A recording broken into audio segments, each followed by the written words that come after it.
bought the air purifier several years ago, but didn't really use it.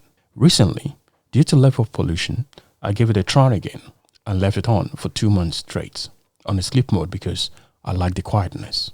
This device was placed very close to an open window in the UK summer months.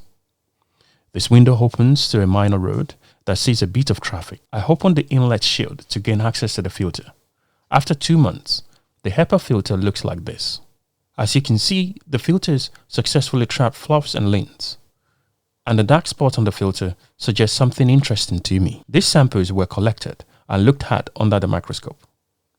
It turns out that the fluff is made out of fibers and dead skin cells. Not particularly sure whether it's cloth fibers, and the dark spots on the filter are small flies, which is noticeable during sample preparation, but interesting to see the details as well.